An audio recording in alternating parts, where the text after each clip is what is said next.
So why Palestine, or how did you get connected to Palestine, or that issue? Yeah, it's I have no. I mean, I was born in the Mediterranean Sea, in Malta, but I'm not a Jew and I'm not an Arab. I think the roots of that go to the fact that when I was in high school, and even when I was in college, I'd listen to the news and I'd read the paper, but I wasn't really focused on the Middle East. But what's interesting is through osmosis, from what I was getting from the media, I always associated Palestinians with terrorism or with terrorists. Because the only time, I realized later, putting it together, I realized the only time I ever heard the word Palestinian was in relationship to a hijacking or, attack on the Israelis. And that was sort of the perceived wisdom I got, and I never really questioned it. When I was in college, I thought of myself as a relatively smart guy, and I was kind of concentrated on Central America. And at some point, it was actually after I graduated from the university, it was around the time of the Israeli attack on Lebanon and the Sabra and Shatila massacres in Beirut. That's where Israeli forces had surrounded refugee camps, and Christian allies went in and killed a lot of Palestinians. That was the first time I thought, oh, I didn't realize Palestinians were victims in any sense. I always thought of them as the aggressor. So that was the first time things began to get a bit unsettled in how I looked at it. And I began to pay attention to the issue. And I began to read about it. And I spent a couple years in Europe just talking to people, and Europeans have a more nuanced perspective.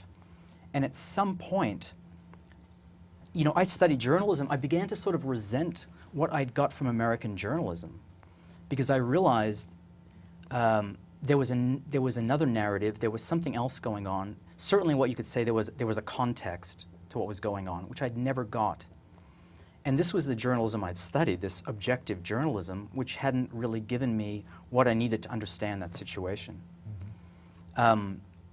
That's sort of the gist of how I got involved, and I think the main reason I really pushed it was the journalistic angle. Was, wow, this is what I studied, but it didn't give me what I needed. And that's when I thought, okay, well, maybe I'd like to see this for myself, and maybe I'll approach it in a different way. I think you said somewhere in an interview that in your earlier work on Palestine, and maybe in your early visits, you were more a tourist than a reporter. I don't know if that's an accurate quote. Yeah. and maybe it doesn't seem that way in retrospect, but. Well, I didn't think of myself as a tourist, but I mean, to a large extent, let's just say I didn't know what I was doing a lot. I mean, I wasn't under the auspices of anyone, and no one was holding my hand going through it. So I went not knowing what. I mean, I knew somewhat of what to expect because I've done a lot of reading, but I'd never really spent time in the field, as they say. So I wasn't sure how to go about doing certain stories, and I was kind of meek and holding back. And then at some point, I just got a bit. I was there for 2 months, and at some point, you just say, okay, this taxi's going to Nablus. I'll just get in the taxi and let's see what happens. And I began sort of practicing what I began to call random journalism, which is, let's see what happens today. It wasn't. Later on, I began to fill in certain gaps I needed to tell a story, say the cutting down of olive trees or bulldozing of a home or something like that. But at first, what I did was just go to places, go to towns, get out of a taxi, and what I realized is someone was going to approach almost immediately and say, what are you doing here? And I just say, I'm here, I'd like to see your lives. I'd like to see what life is like under the occupation. And more often than not, in fact, almost 95% of the time, someone would say, come with me, I'll show you something. And then I just let that develop. So that's why on some level, I mean, if you read that first book I did, it's a little scattershot in some ways. I mean, perhaps that's part of its charm, but it was sort of a lot of accidental stories. In a way. It does cohere. So. I hope it coheres, because at some point when I was there, I realized, okay, well, these people are talking about prison. I heard that story a lot. It seemed almost every Palestinian over a certain age, a male, had spent time in prison. So I thought I need to find out how to tackle this story. And there were like resource centers and things like that that I began to learn about, that I called up, and they gave me some tips. You know, at a certain point I began to understand how to make a story work in the real world as opposed to, you know, for a class assignment. Now, Footnotes in Gaza is, of course, much more focused, right, Yeah. on these incidents and these two massacres in 1956. Where did you first hear about these? I think you referred to, you saw some lines in a book by Chomsky, and then took it Yeah. from there. Is that right? Yeah, I happened to be going to Gaza with the journalist Chris Hedges for Harper's Magazine, and he was going to write the story, and I was going to draw some illustrations. And I was kind of relieved, because that means he would be doing the real work, and all I'd be doing is drawing. Before we went, we decided we would focus on the town of Han Yunis, just to give ourselves a place. And I just seem to remember something I'd read in a Chomsky book. I think it was The Fateful Triangle.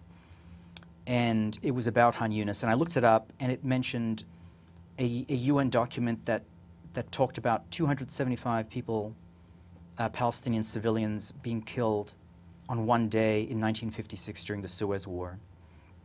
So I told Chris, well, if this happened to the town, and we're telling some of the history of the town, we should ask some older people if they can confirm this, if they remember it. And when we were there, we did indeed find out. We talked to some older people who remembered it very distinctly. Unfortunately, that was the part of the story that was cut out. And that's when I decided to actually focus on this and go back and really do a job on it.